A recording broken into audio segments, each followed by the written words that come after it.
इस तो बाद असी अगे चल रहे हैं जिहदे विच असी ਇਹ वाले दो चीज़ों ਨੂੰ ਜਿਹੜਾ ना ਉਹਨੂੰ एक्सपैंड करना। तुसी नैक्सट देख सकते हो कि क्योंकि हुण इक्वेशन यूज़ करनी है 3.44 इक्वेशन। एक मिनट मैं तुहानूं दिखा देवां कि 44 इक्वेशन तुहाडी ਇਹ वाली है, ठीक है ना। एन दा स्टार है तो एम है, ठीक है, तो उन्होंने असी एन एम लिखा होया, ठीक है। और तुसी इत्थे देख सकते हो कि इत्थे साई 2 है, इत्थे साई 1 है, तो इन्हूं तुसी की लिख सकते हो साई 2 साई 1, मतलब उन्होंने दोनों का स्केलर प्रोडक्ट। तो इनू तुसी लिख सकते हो साई 1 साई 2 का स्केलर प्रोडक्ट। और सिमिलरली यह जी चीज़ है जिवें तुसी इनू हुणे हुणे लिखिया, इस तरह यह वाली जी चीज़ हैगी है इनू तुसी लिख सकते हो नॉर्म ऑफ साई 2 उस पूरे का स्क्वायर, ठीक है। तो चलो असी अगे चलते हैं। असी इत्थे फिर यह वाली जी साडे कोल इक्वेशन जी साडे कोल बन गई, ठीक है। हुण जिहड़े स्केलर प्रोडक्ट की प्रॉपर्टी असीं यूज़ करनी है साई 2 साई 1 जिहड़ा है वो साई 1 साई 2 दे स्टार दे इक्वल है, मतलब ये जो 2 1 है इनू असीं 1 2 दे उपर स्टार नाल रिप्लेस कर देवांगे। इन्हां दोनों दे विचों जिहड़ा लैमडा है वो कॉमन आ सकता है, इहदा प्लस हो गया।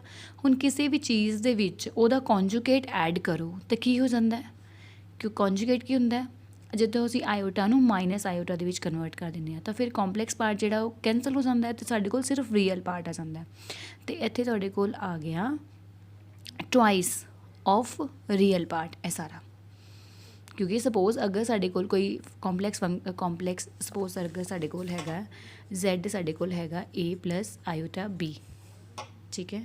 ਤਾਂ z ਸਟਾਰ ਜਿਹੜਾ ਉਹ ਸਾਡੇ ਕੋਲ ਕੀ ਹੋਏਗਾ a ਮਾਈਨਸ ਆਇਓਟਾ b, और असी z प्लस अगर z स्टार करते हैं तो साढ़े कोल की आएगा a plus iota b plus a minus iota b which is equal to 2 iota b।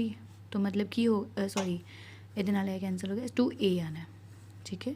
तो ट्वाइस ऑफ रियल पार्ट कीगा a, ठीक है। तो सिमिलरली हुण क्योंकि ये दोनों फंक्शनस ने दोनों ऐड करके असी ट्वाइस ऑफ रियल पार्ट लिखिया। हुण तुसी देख सकते हो कि जी सारी इक्वेशन है ये सारी लैमडा दे विच क्वाड्रेटिक है, ठीक है। तो एक पासे लैमडा का स्क्वायर है, दूसरे पासे एक लैमडा वो मतलब कुछ भी कोफिशिएंट है तो उस तो बाद थर्ड एक तुहाडे कोल कोई भी जिहड़ा वो तुहाडे कोल हैगा। हुण ये सारी चीज़ जी ग्रेटर दैन इक्वल टू 0 है, ठीक है। तो हुण असी इस नूं सॉल्व करना है, ठीक है। सॉल्व नहीं करना एक्चुअली असी इनइक्वैलिटी नूं सॉल्व करना है। तो अगर असी इनइक्वैलिटी नूं सॉल्व करना है तो उहदे लई हुण सानूं देखना पेगा कि अगर इस क्वाड्रेटिक दे नहीं हैगे रियल रूट या इक्वल रूट आ उदों ही जिहड़ी ए वाली इनइक्वैलिटी है तुहाडी ये सॉल्व होएगी, ठीक है। तो अगर तुसी चाहते हो कि किसी क्वाड्रेटिक दे रियल रूट ना होण या इक्वल रूट होण तो उहदे लई ऑलरेडी जिवें तुहानूं पता है कि असी एक डिटर्मिनेंट निकालते होंगे जिहड़ा कि हुंदा है b² माइनस 4ac। अगर तुहाडी इक्वेशन हैगी आ ax² plus bx plus c is equal to 0 तो असी b² माइनस 4ac एक निकालते डिटर्मिनेंट। अगर ये तुहाडा आंदा है मतलब लैस दैन 0 आंदा है तो फिर असी बोलते हैं कि उहदे नो रियल रूट या इक्वल रूट होणगे। हुण इत्थे असी डिटर्मिनेंट निकालिया होया, ठीक है। तो विच इज़ b² हुण b की है ए सारा, ठीक है, एदा स्क्वायर माइनस 4a तुहाडे कोल ए वाला एदा कोफिशिएंट आ गया लैमडा स्क्वायर का कोफिशिएंट। उस तो बाद c वाला पार्ट मतलब है जिहड़ा थर्ड वाला ए लैस दैन इक्वल टू 0 होना चाहिए, ठीक है। तो जिवें तुसीं इहनूं सॉल्व करोगे ए जो 2 इधर 4 बन के आ जाएगा, इधर भी साइड तुहाडा 4 है, 4 नाल 4 कैंसल हो जाएगा। तो मतलब रियल पार्ट जिहड़ा है वो तुहाडा प्रोडक्ट ऑफ नॉर्म है साई 1 साई 2 दे, ठीक है।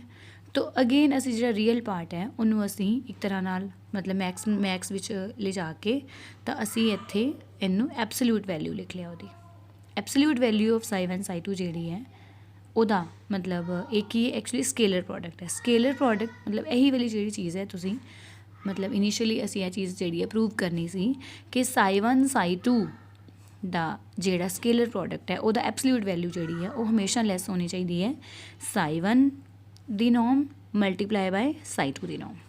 तो यह वाली जी है किसी भी साई 1 साई 2 स्टेट्स के लिए जी है वो वैलिड है ਤੁਹਾਡਾ रिलेशनशिप, ठीक है। चलो इस तो बाद असी जो नैक्सट असी करना है वो असी थोड़ा फ्लक्चुएशनस वाला पार्ट पढ़ना है। ਅਤੇ ਅਸੀਂ ਅਨਸਰਟਨਿਟੀ ਨੂੰ ਡਿਫਾਈਨ ਕਰਾਂਗੇ। ਠੀਕ ਹੈ, ਤੋ ਅਸੀਂ ਸ਼ੁਰੂ ਕਰਦੇ ਹਾਂ ਐਕਸਪੈਕਟੇਸ਼ਨ ਵੈਲਿਊ ਆਫ ਏ ਤੋਂ।